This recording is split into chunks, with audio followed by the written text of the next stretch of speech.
Hello friends, आप Mukesh Goyal. I hope कि आप बहुत अच्छे हैं। और फ्रेंड्स, आज हम इन्वायरमेंटल साइंस के बढ़िया से कंसेप्ट्स को समझने की कोशिश करेंगे जो बहुत इंपॉर्टेंट है। और जो प्रीवियस ईयर क्वेश्चंस आए हुए हैं डिफरेंट डिफरेंट एग्जाम्स में, अकॉर्डिंग टू दैट वो हम डिस्कस करेंगे। तो बहुत आराम से रिलैक्स होकर इन कंसेप्ट्स को सुनना है, अच्छे से समझना है। इससे पहले कि हम कंसेप्ट के बारे में बात करें, मैं आपको बता दूं कि अपनी वेबसाइट है दैट इज www.swmg.in, या फिर प्ले स्टोर में अपनी मोबाइल ऐप है दैट इज SWMG। यहाँ पे हम कंप्लीट इन्वायरमेंटल साइंस को पढ़ते हैं 10 की 10 यूनिट। और जो राजस्थान पॉल्यूशन कंट्रोल बोर्ड है JSO, उसके लिए हमने स्पेशल बैच शुरू किया हुआ है, उसमें भी आप ज्वाइन कर सकते हैं। और UGC नेट के लिए ये हमारा जो लाइव सेशन स्टार्ट होने जा रहा है ना, इन्वायरमेंट साइंस का, वो 27 जनवरी से लाइव सेशन स्टार्ट होने जा रहा है। 27 जन से लाइव सेशन स्टार्ट होने जा रहा है। और आप जैसे ही ज्वाइन करते हैं, मान लेते हैं आज आप ज्वाइन करते हैं, तो ज्वाइन करते ही आपको 10 की 10 यूनिट रिकॉर्डेड मिल जाएगी, ठीक है ना। और जब लाइव सेशन स्टार्ट होगा तो उसमें इंक्लूड हो जाओगे। और अभी ज्वाइन करने में 6 मंथ के साथ 1 मंथ आपको फ्री मिल रहा है। जो फी है उसमें 40% ऑफ है, ठीक है ना। और लाइव और रिकॉर्डेड सेशन दोनों रहेगा। और बुकलेट्स जो होंगी, जो स्टडी मटेरियल होगा, वो भी बाय कोरियर आएगा आपके पास। आपको डिफरेंट उसको लेने की जरूरत नहीं है, इसी फी में इंक्लूड रहेगा। और ये सारे के सारे जो ऑफर्स हैं वो कब तक है? 27 जन तक है, ठीक है। चलो हम बात करते हैं अपने पहले कंसेप्ट के बारे में। और बड़ा ट्रिकी सा कंसेप्ट है। क्वेश्चन है कि a water treatment plant treats 5000 cubic meter of water per day. कोई वाटर ट्रीटमेंट प्लांट है, वो कितना वाटर ट्रीट करता है? 5000 क्यूबिक मीटर, ठीक है। और if it consume 20 kilogram of chlorine per day, अगर वो इतना वाटर ट्रीट करने में 20 किलोग्राम क्लोरीन का यूज करता है, कंज्यूम करता है पर डे, तो then the chlorine dose would be, यानी कि आपको मिलीग्राम पर लीटर में बताना है कितना क्लोरीन यूज हो रहा है पर डे, बेसिकली ये बताना है। तो यहाँ पे आपको जो वाटर दिया हुआ है ना, जो पर डे ट्रीट करता है, वो किस में दिया हुआ है? क्यूबिक मीटर में दिया हुआ है। तो आपको एक रिलेशन आपको ध्यान रखना है ना। आपको पता भी होगा कि 1 मीटर क्यूब है ना, 1 मीटर क्यूब के बराबर हम बात करते हैं, या 1 क्यूबिक मीटर के बारे में बात करें तो कितने लीटर के बारे में बात करेंगे हम? 1000 लीटर हो गया, ठीक है ना। अप्रोक्स 1000 लीटर ही हो गया। तो ये आपको याद रखना है, क्योंकि आपको मिलीग्राम पर लीटर में निकालना है। और यहाँ पे 20 किलोग्राम है, तो 20 किलोग्राम है, पहले इसको ग्राम में बदलो। तो 20 किलोग्राम को ग्राम में बदलने के लिए 1000 से इंटू करा, ये ग्राम में बदल गया। अब हमें आंसर मिलीग्राम में चाहिए, फिर इसको 1000 से इंटू करो, तो ये हमारे पास मिलीग्राम में आ गई वैल्यू। 20 के साथ हमने क्या इंटू करा है? 1000 का इंटू करा पहले 1000 का। वो किस लिए किएगा? किलोग्राम को हमने ग्राम में बदलना है, फिर ग्राम को हमें किस में बदलना है? बेसिकली मिलीग्राम में चेंज करना है। किस में? मिलीग्राम में। तो फिर 1000 से इंटू किया तो हमारे पास मिलीग्राम में वैल्यू आ गई 20 इंटू 10⁻6 मिलीग्राम, ये तो ये आ गई। अब यहाँ पे आपको 5000 क्यूबिक मीटर दिया हुआ है। 1 मीटर क्यूब या 1 cubic meter equal to 1000 litre आ गया। तो 5000 क्यूबिक मीटर है, इसको लीटर में चेंज करो, है ना। तो इसको लीटर में चेंज करेंगे तो कैसे करेंगे? अगर हम यहाँ बात करते हैं तो 1 क्यूबिक मीटर में 1000 लीटर है, तो 5000 में कितना हो गया? तो 5000 इंटू 1000 हो गया, ठीक है। सीधी सीधी बात है, इतना लीटर हो गया, ठीक है। अब हमें पता लग जाएगा कि कितना यूज हो रहा है, यानी कि ये हो गया 5 इंटू 3 और 3 6, 10 की घात 6। और ये हो गया, अगर इसको 1 0 को और ले लेते हैं तो 2 इंटू 10⁻7। अब हमें ये मिल जाएगी वैल्यू। बेसिकली हमें ये बताना है कि अब पर डे कितना मिलीग्राम यूज हो रहा है ना, पर लीटर। तो हमें पता है 5 इंटू 10 की घात 6 लीटर में यूज हो रहा है हमारा 2 इंटू 10⁻7 मिलीग्राम, ठीक है ना। तो 1 लीटर में कितना होगा? तो डिवाइडेड बाई 5 इंटू 10⁻6। तो यहाँ पे देखो, ये नीचे 6 ऊपर 7 है, तो 6 ऊपर 1 बच गया, यानी कि 20 बच गया। नीचे 5 कितना आ गया? 4, यानी कि 4 मिलीग्राम पर लीटर बेसिकली यूज हो रहा है। तो आ गया क्वेश्चन। सीधा सीधा यूनिट को चेंज करना था, और बाकी कोई ऐसी चीज नहीं है, ये आपको ध्यान रखना है। सिर्फ और सिर्फ हमें क्या करना था?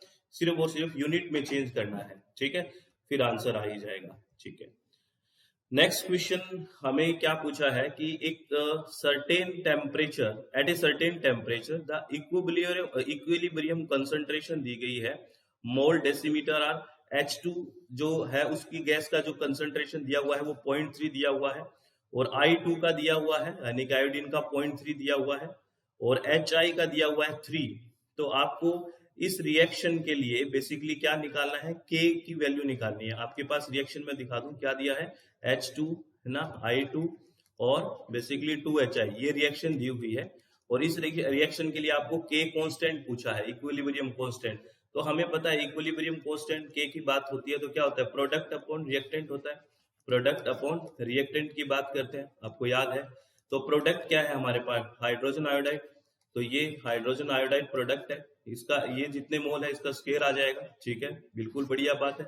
और हाइड्रोजन का कंसंट्रेशन, ठीक है ना, क्योंकि ये हमारे पास रिएक्टेंट है, और I2 का आयोडीन का कंसंट्रेशन ये आ गया, ठीक है। तो अब हमें को क्या करना है, के निकालने के लिए इसकी वैल्यूज रख दो। तो HI की जो हाइड्रोजन आयोडाइड की वैल्यू है वो 3 है, तो 3 का क्या आ गया, स्केयर आ गया, ठीक है भाई, 3 का स्केयर आ गया। और इसकी वैल्यू H2 की वैल्यू 0.3 है, 0.3, और I2 की वैल्यू भी कितना दे रखी है, देखिए 0.3 दे रखी है, इंटू 0.3। तो अब क्या है, यहां से 0 पॉइंट हटा, 10 यहां से पॉइंट हटा, फिर 0, 100 आ गया।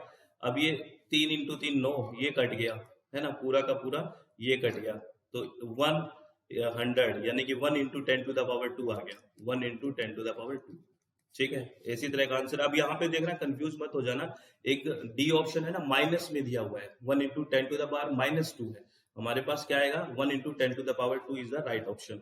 ये आपको ध्यान रखना है, ठीक है। तो ये आपको चीज समझ में आ गई, यहाँ तक बात समझ में आई कि नहीं आई, बताइए।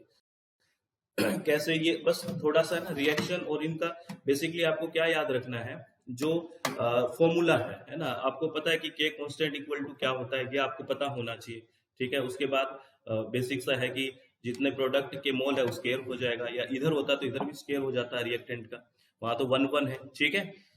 चलो आगे नेक्स्ट क्वेश्चन है, recognise the wrong statement related to the characteristics of rubbish in Indian condition.